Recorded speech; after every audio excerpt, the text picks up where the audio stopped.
it takes hours.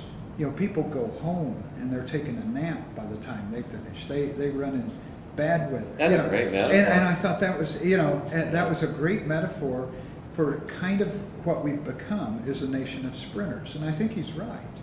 I think it has to be short term.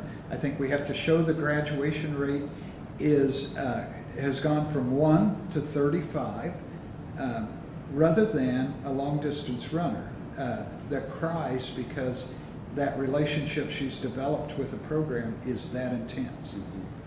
That makes up for a lot of sprinters, I think. Oh, yeah. Well, and that one's probably going to just came back. Yeah. That one will make a career, but the others will be into their 5th or 6th or 7th career by the time they're the age. That was when we were talking about to adjust to the demands we have, accelerate. Not only have we homogenized, we've accelerated. That homogenization. Yeah. So first we take all those skills and throw out 75% of them, and this is the core. And now we're going to do it really fast. Yeah. And I don't know how many, because Marilyn works with that, but there's usually a fairly significant one that does this kind of accelerated program every semester. And my question is, but look a year or two down the road, and how many of them are still in? And if the question is most of them, then I'm wrong. I would argue that they're just in at an homogenized level, but they're still in. But I think the majority aren't. It's a third of them that are. Yeah. Well, and another and a related issue, because there are people who enter a career at the ground level, cleaning racers level, or whatever we would used to call it, but there's no future. Yeah. I mean, that's where that is Yeah. career. There's no way to stay in the field unless you get into higher ed. Well, and That gives that's always been my thing. What is that next step? That specialist, if you will. Well, and for a lot of those practitioners, they become basically supervisor. They're a quasi administrator because they never see kids. Yeah. They coordinate the least trained, and I'm not. Well, but that is kind of the point. There is a very small ladder if you want Yeah, to stay yeah. connected to this population. Yeah. And especially with the movement away from special schools, even smaller ladder, because now you might get some special classes we still have in smaller numbers. But my goodness, to put a kid in a special school, well, that's nearly criminal. Yeah. Unless it happens to Well, be it's nearly alternatives. impossible too. Yeah. Well, but you say that, but yet Washburn Rural one of our local school districts has started.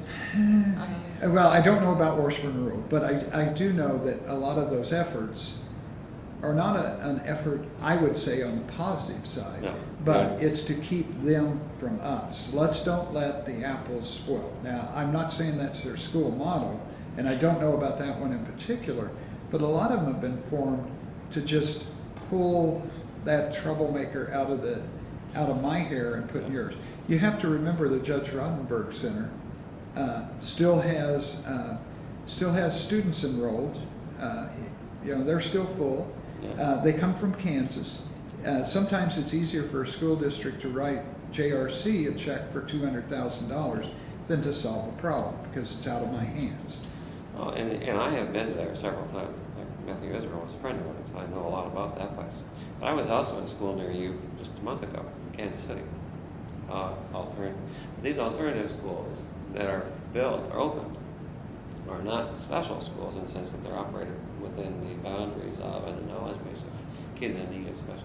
These are disciplinary. Yeah, principles. I guess that's what. Yeah. Because what school were you at in Kansas City, if I may ask? I'm not ashamed to say it, but I'm just not sure for prosperity if I want to put it Yeah. on. Oh no, Yeah. I knew of one at Shawnee Mission Northwest. No, this is Kansas City Public Schools. But okay.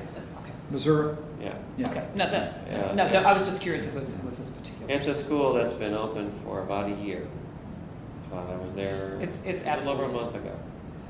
And it's not to take a shot at the people who work there or the principal but these are Gen Ed folks. and they set aside a building, because they got an empty schoolhouse, where every principal gets a certain number of slots. You want Johnny out, you got 10 kids, you can ship over there, no questions asked. That's pretty much the Shawnee Mission Northwest model too. Yeah. Yeah, but it is the alternative disciplinary Yeah. option to repeated suspensions. So See, you say, well, now how many of the kids in this particular school are on IEPs? Well, they never did tell me. Some certainly, but there are only 2 special. My guess is that if there were any integrity whatsoever in the assessment of those kids, they'd all be on IEPs, or nearly all of them. Mhm. You know, there was one, and I'm trying to think where it was, but I was in a discussion at some conference from somebody with that. And to be eligible, whatever that means, for a placement in a special school, they could not be on an IEP. And if they were, they had to muster out. And I'm not sure what their, well, yeah, I know what their logic behind it was, is if you're not on IEP, we don't have to meet those unique Yeah. identified needs. But it was actually part of their policy, and I don't, you know, it was, I think at the symposium, if I remember correctly, so it might have been something uniquely to a school district, but I can't place it there. But I just thought that was kind of interesting. If you were on an IEP, you were not eligible to go into a, quote, special school designed to it. Well, because it was disciplinary. Yeah, no, I understand. Yeah, I mean, the it didn't logic. say it was disciplinary. That wasn't their philosophy, supposedly, but it was. It was that hidden, kind of that hidden curriculum that our kids don't do real well with. You know, it was a hidden curriculum for that system. Well, and the other piece of it is that if you're on IEPs, that means you also have to have the staff for that there. Sure, sure, And sure. most of the people, there was, in the school that I was, I did ART training there, or social skills. I did skills training. I spent a day there.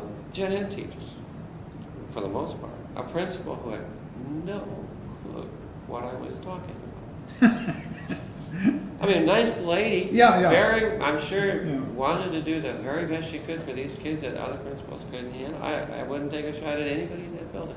But they clearly, and of course, I'm probably not a very good model because I know a lot, but they all were poorly equipped To deal with certain population. kids Oh my. that was sent to them, and for whom they had virtually no control over, because every principal was given a certain number of slots, and they could send whomever.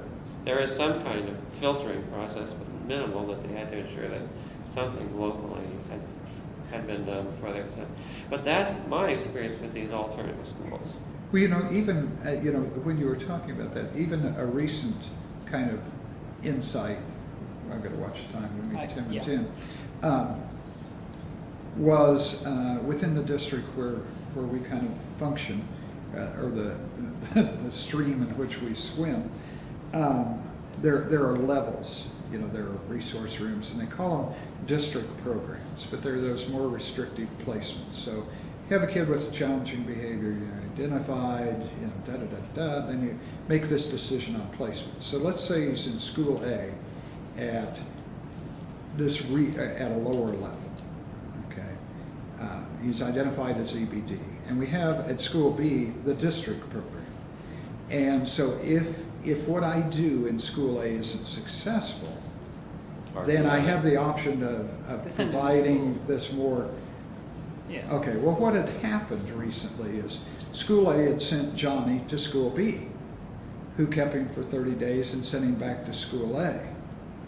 And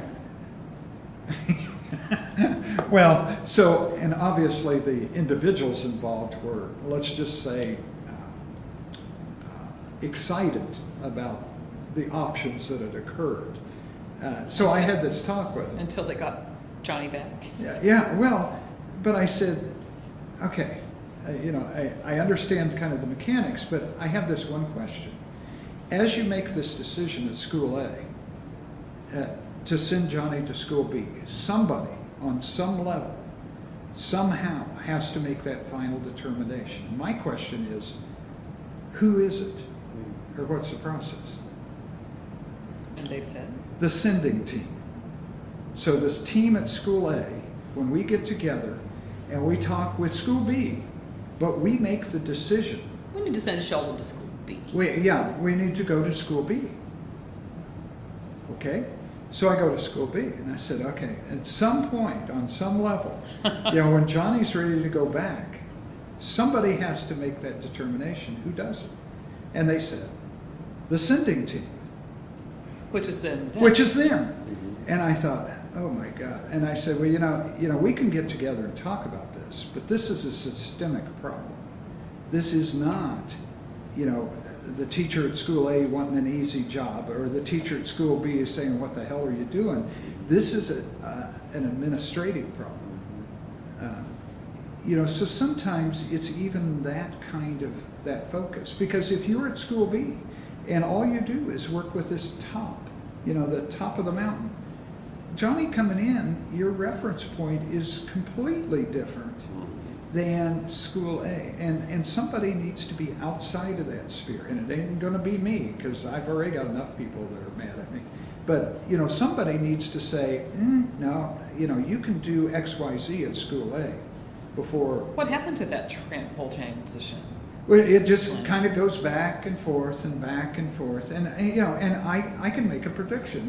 This is like buying Powerball tickets. Only I know what the numbers are. Guess what? Within probably about now, Johnny has melded down, because God knows we've spent the last month doing state assessments to prove that Johnny can't do what we knew Johnny couldn't do. Rather than teach Johnny what to do, we just proved it to everybody. Johnny is now a mess. So he's probably headed back to school B in April. And school B is going to go, what the hell are you doing? We got 6 weeks left, what am I supposed to? And they've got a point, both of them do. So Johnny becomes a ping pong ball. And Johnny knows he's a ping pong ball, so he gets really ticked. So I think it can happen even within that tier system of a school district. Well, the kinds of things that you're talking about have to be, I think, embedded in a program where they will never be embedded, which is principal licensure programs. Yeah. Yeah. Oh, and they want to totally